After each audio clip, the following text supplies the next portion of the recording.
અમદાવાદના વિરાટનગર વિસ્તારના કોમ્પ્લેક્સમાં ભયંકર આગ। ઓમ સોસાયટી બહાર આવેલા કોમ્પ્લેક્સમાં આગ લાગી।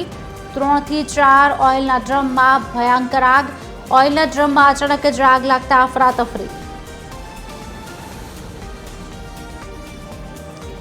3 થી 4 ઓઇલના ડ્રમમાં આગ લાગી। ઓઇલના ડ્રમમાં અચાનક જ આગ લાગતા અફરાતફરીનો માહોલ સર્જાયો છે। અમદાવાદના વિરાટનગર વિસ્તારના કોમ્પ્લેક્સમાં આ ઘટના બનવા પામી છે। ઓમ સોસાયટી બહાર આવેલા કોમ્પ્લેક્સમાં આગ લાગી છે। આજ અંગે વિગત આપશે સંવાદદાતા ભાવેશથી રાજપૂત ફોન લાઈન પર જોડાયા છે। ભાવેશ, શું વધુ અપડેટ્સ મળી રહ્યા છે? અત્યારે હાલ સ્થિતિ કેવી છે? કોઈ કારણ બહાર આવ્યું છે કે કેમ? કુશલની વાત કરવામાં આવે તો વિરાટનગર વિસ્તારમાં જે રીતે અત્યારે આગના દ્રશ્યો સામે આવી રહ્યા છે, જેમાં ભીષણ આગ લાગી હોય અને ધુમાડાના ગોટે ગોટા આકાશમાં ઉડી રહ્યા હોય તે પ્રકારની સ્થિતિ જોવા મળી રહી છે। આ ઘટનામાં વાત કરીએ તો ઓઇલના ડ્રમમાં આગ લાગી હોય તે પ્રકારની પ્રાથમિક માહિતી સામે આવી છે। ઘટનાની જાણ થતા ફાયર વિભાગની 2 થી 3 ગાડીઓ હાલ ઘટના સ્થળે પહોંચી છે।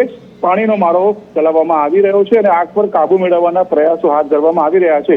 આ ઘટના કયા સંજોગોમાં બની, કયા કારણોસર બની, તે આગ જ્યારે કાબુમાં આવશે અને FSL ની મદદ લેવામાં આવશે ત્યારે સામે આવશે। જો કે હાલની સ્થિતિએ સ્થાનિક પોલીસ હોય કે ફાયરની ટીમ હોય તે અત્યારે ઘટના સ્થળે છે અને જે કામગીરી છે તે કરવામાં આવી રહી છે। કુશલ જી ભાવેશ, આભાર।